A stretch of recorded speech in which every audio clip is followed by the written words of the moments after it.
Profesor Dr. Iwayan Budiase, SPMP.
Kepada orasi ilmiah terakhir, kami persilakan Profesor Dr. Iwayan Budiase, SPMP, dengan judul orasi Inovasi, Diversifikasi, Integrasi, dan Optimalisasi Sistem Pertanian untuk Pembangunan Pertanian Berkelanjutan.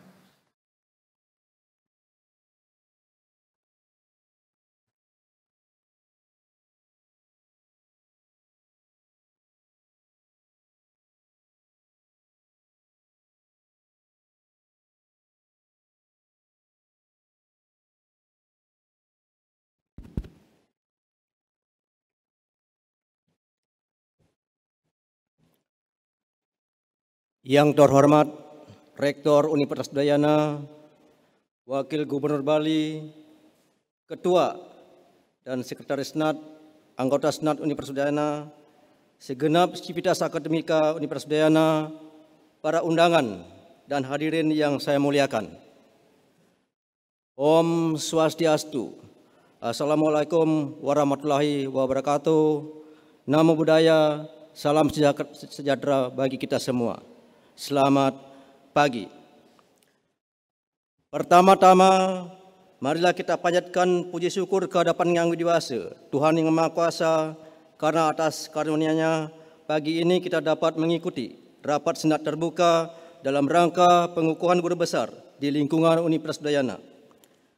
Hari ini merupakan hari yang saya tunggu-tunggu dan tentunya memberikan rasa bangga, bahagia bagi saya yang dikukuhkan dalam jabatan guru besar yang ditetapkan oleh Menteri Pendidikan, Kebudayaan, Riset dan Teknologi terhitung mulai tanggal 1 Desember 2021 yang merupakan jabatan fungsional tertinggi bagi saya selaku seorang dosen. Namun di balik kebahagiaan ini tersirat tanggung jawab yang lebih besar dan amanah yang lebih besar untuk melaksanakan Tridharma Perguruan Tinggi.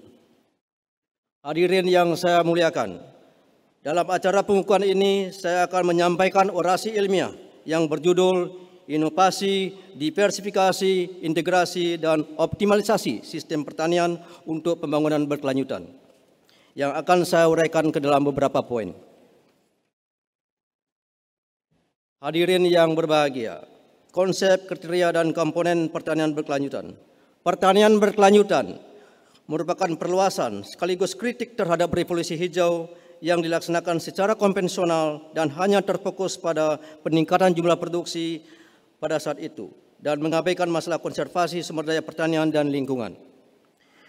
Definisi operasional pertanian berkelanjutan yang saya gunakan adalah merupakan suatu sistem pengelolaan pertanian holistik yang membutuhkan kelayakan ekonomi, ramah lingkungan, berkeadilan sosial, dan dapat diterima, tepat budaya dan teknis yang tujuan keseluruhannya adalah untuk meningkatkan kualitas hidup.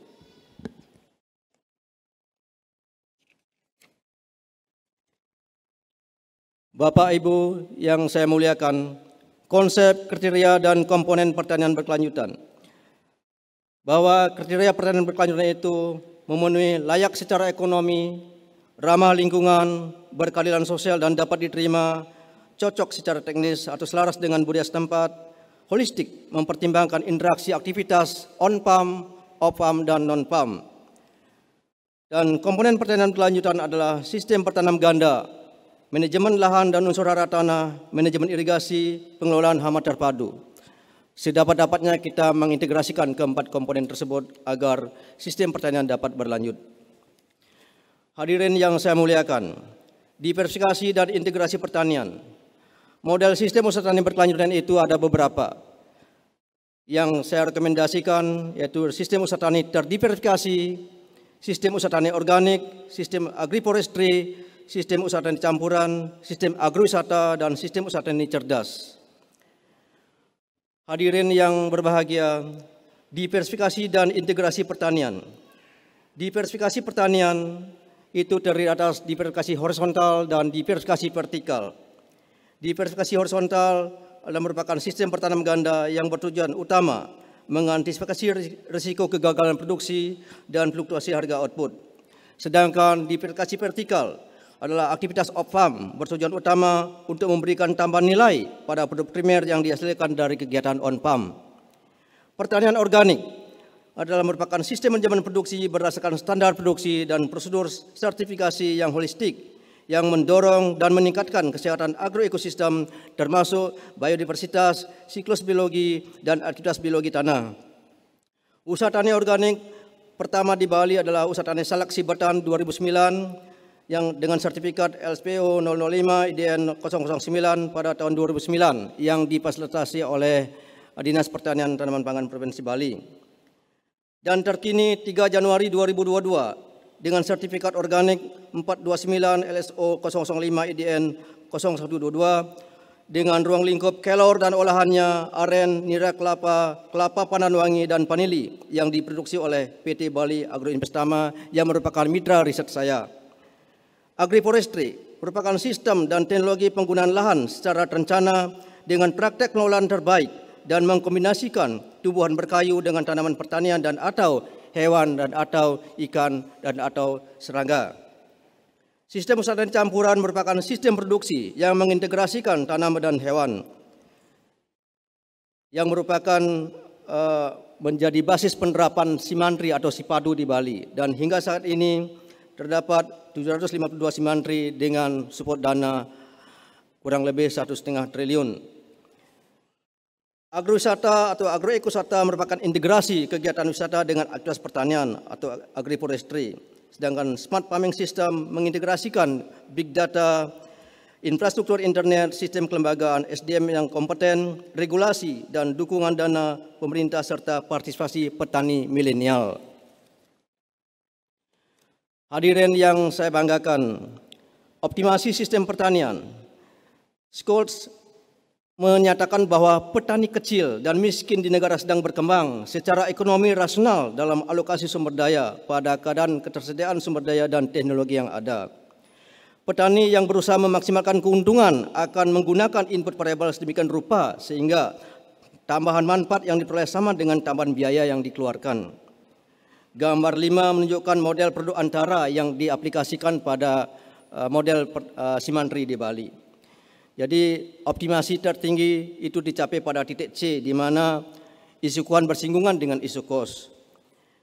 Hadirin yang saya hormati, optimasi sistem pertanian. Petani dengan modal yang terbatas sering dihadapkan pada fungsi produksi linier.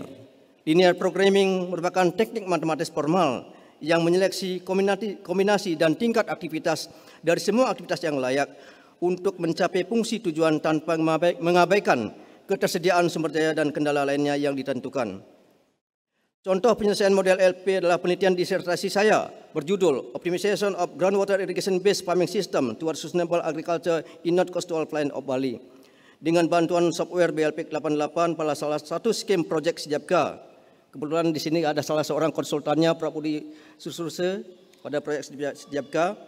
Novelty saya adalah sebuah model programasi linier, sistem usaha tani beririgasi air tanah berkelanjutan di tingkat rumah tangga.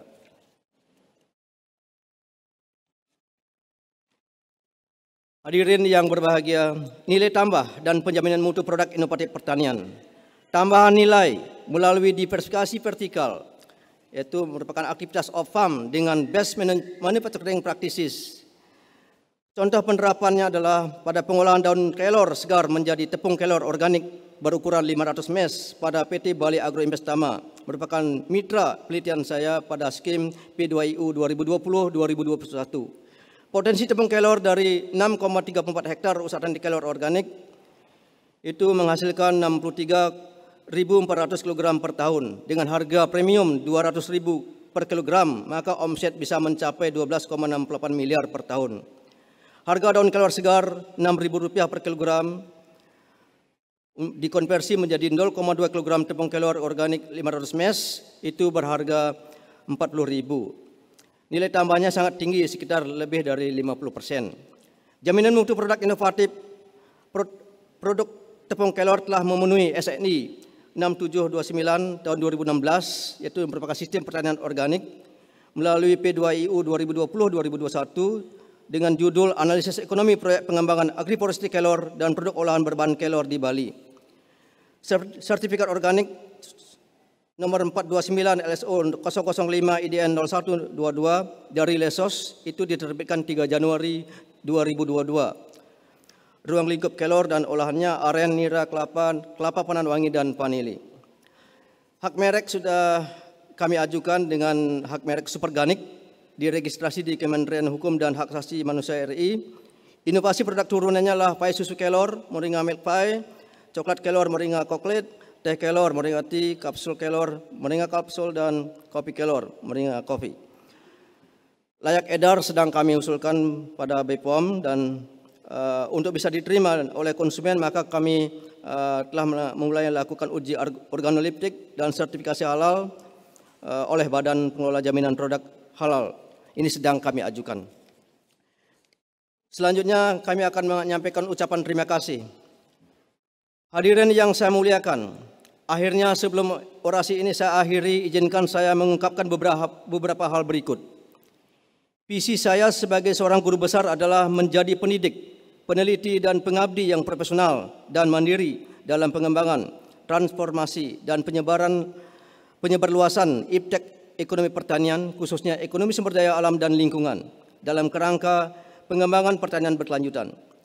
Saya menyadari sepenuhnya bahwa terhitung mulai tanggal 1 Desember 2021, Bapak Menteri telah menetapkan saya sebagai seorang guru besar bidang ilmu ekonomi pertanian, yang saya maknai tidak hanya sebagai sebuah penghargaan oleh pemerintah terhadap bidang akademik dan non-akademik yang saya capai, tetapi juga mengandung makna sebagai sebuah kepercayaan yang diberikan dalam rangka mencapai visi di atas yang sejalan dengan visi Universitas Udayana dan visi Fakultas Pertanian Universitas Udayana. Untuk itu saya akan berusaha semaksimal mungkin merealisasikan visi yang telah saya rumuskan. Pada kesempatan yang berbahagia ini, saya memanjatkan puji syukur kepada Yang Widiwasa Tuhan Yang Maha Kuasa yang melalui invisible hand-Nya telah memberikan kesempatan belajar sejak SD hingga S3. Kesempatan bekerja dan mengabdi kepada bangsa dan negara, dan kesehatan yang menjadi modal utama dalam belajar dan bekerja. Pertama-tama saya ucapkan terima kasih yang mendalam kepada almarhum ayah saya, Wayan Redana, dan semoga beliau amor yang cinta, dan ibu saya Lokarti yang pada kesempatan ini hadir di tengah-tengah kita. Yang saya ketahui mereka sangat bersusah payah membiayai sekolah saya sejak SD hingga S1.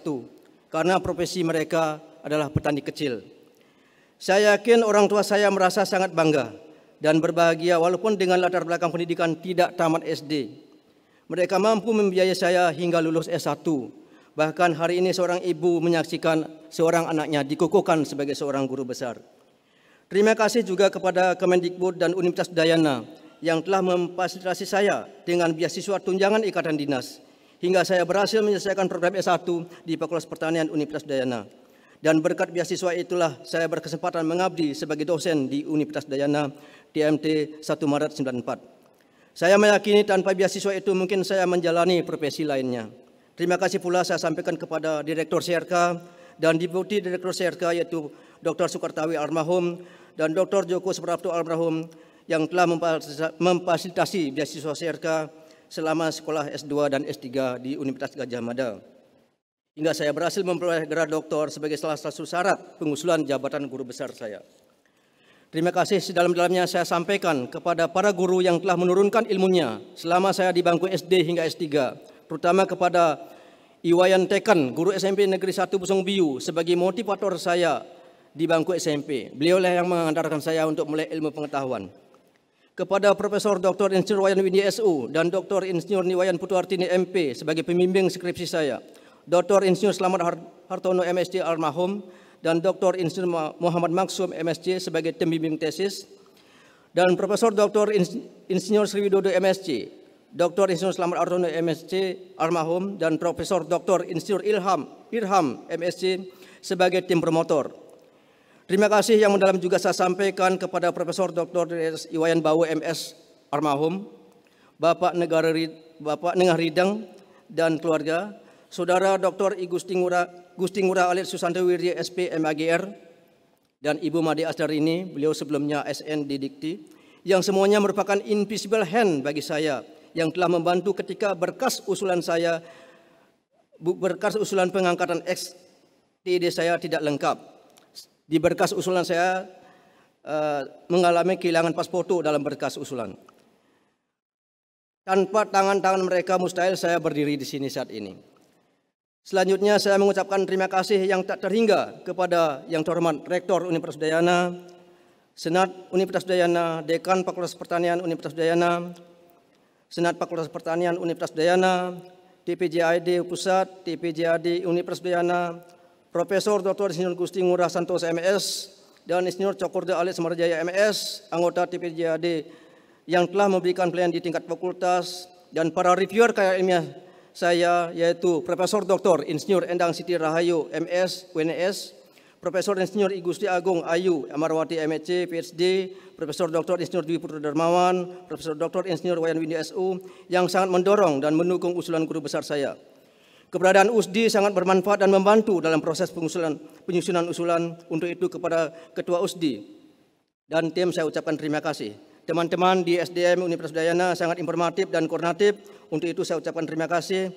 Terima kasih juga saya ucapkan kepada kolega saya, Profesor Dr. Insinyur Rindang Duyani MP, yang telah mengeluarkan best practice-nya, usulan guru besarnya, dilanjutkan dengan peran nyata Bapak Putu Miase yang sangat membantu dalam penyusunan berkas usulan guru besar saya.